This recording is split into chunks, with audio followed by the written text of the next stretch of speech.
Well, this is what it looks like in the center of Nepal. We're in the southern part of Nepal in a place called the Makawanpur Valley. Yeah, this is absolutely beautiful, very remote. These people live in the valley between the mountains, so very, very interesting. The houses are made out of mud. They live right off the land. They use the rocks from the riverbed. Well, obviously there's a lot of uneducation.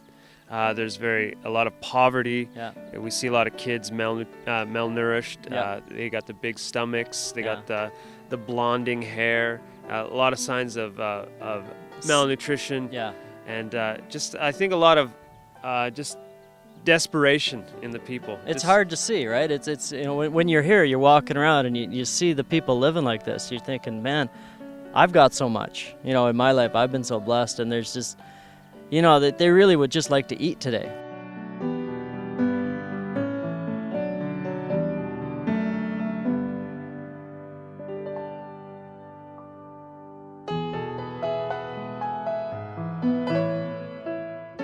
Yeah, so last time when we come to this valley, we were here, we brought a message, we did some ministry every night, different villages just like this.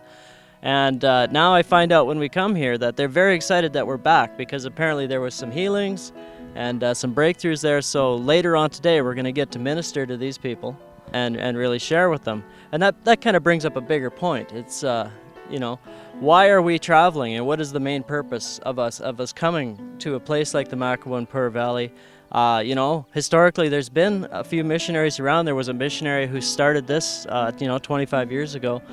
Well, there's a foundation that's been laid, and we want to build on that foundation so that we can train up leaders that can win Nepal. Right. And that is key, because there's many churches, there's been a lot of evangelism in this area, but there needs to be that building on that foundation where things can explode, because right now in Nepal the harvest is ready and people are receptive to the gospel. We find that absolutely very much. Absolutely. They tell us that in Nepal right now, the number of Christians that live in Nepal doubles every 5 years. So right now, if there's an estimate of about 1 million Christians in Nepal, which is amazing already, because 40 years ago there was basically none. There was 100 Christians here. Right. But so now if there's 1 million Christians here in Nepal, that means in 5 years there'll be 2 million.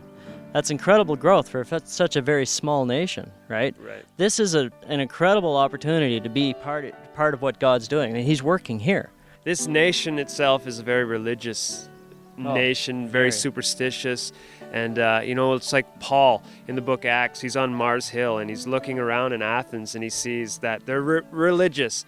Yeah. So he says, people of Athens, I see that you are very religious, but I come to tell you the truth. And we want to tell these people the truth. That there's a God that loves them, a God that wants to heal them, a God that wants to save them.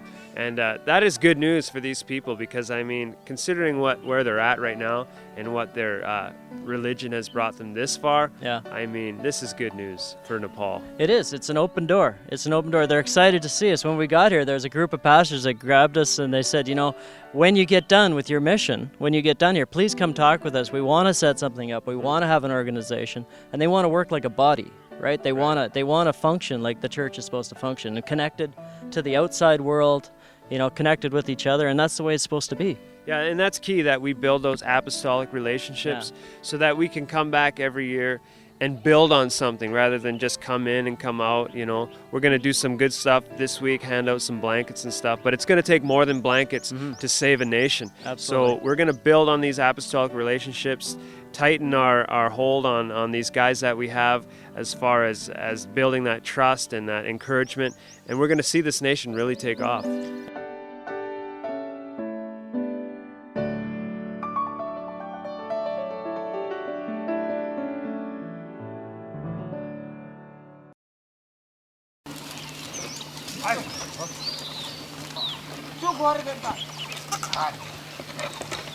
Some of our students are going home to him to call the people for our program, and we're going to hold our program at 12 o'clock. And this morning, why we are not doing program is all the people are going to Purvis for their work. So afternoon they come back home, and that time we'll do ministry. They're down in a school. I hope all the people will come and hear the gospel. Yeah. says, I cannot be called your son anymore. I'll be your worker. Be his son on the mountain.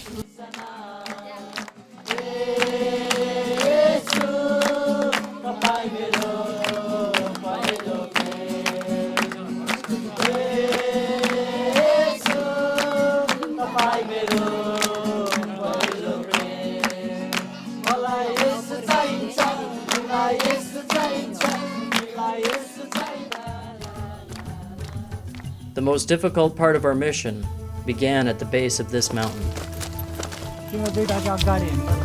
Earlier in the day, a group of local men carried most of the clothing and blankets to the summit. Now we had to get ourselves and the rest of the supplies to the top.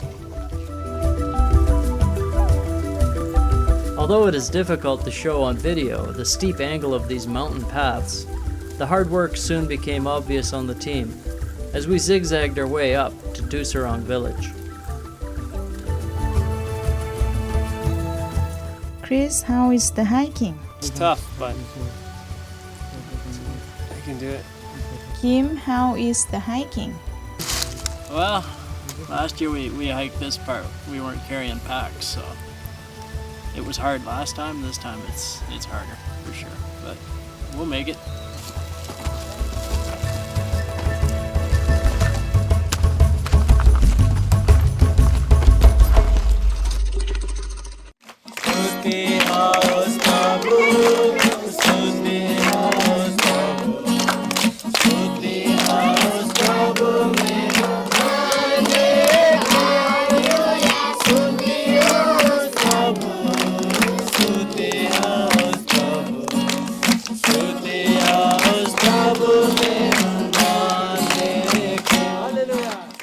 Well, it's a beautiful morning here in Nepal. We are on a mountain somewhere in this Makawanpur Valley, and we have gathered a lot of people here today.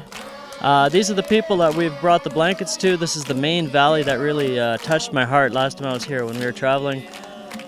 This particular village, God really spoke to me. He says, sometimes you have to bring more than the word. It's good to preach and it's good to go to different places, but sometimes you have to do something more practical. And definitely there's some serious needs in this village. Definitely there's some medical needs. The people they just need some food. They need some money and things like that. We can't bring all of that here, but what we did bring is some blankets because it gets cold at night in the mountains, especially in the cold season.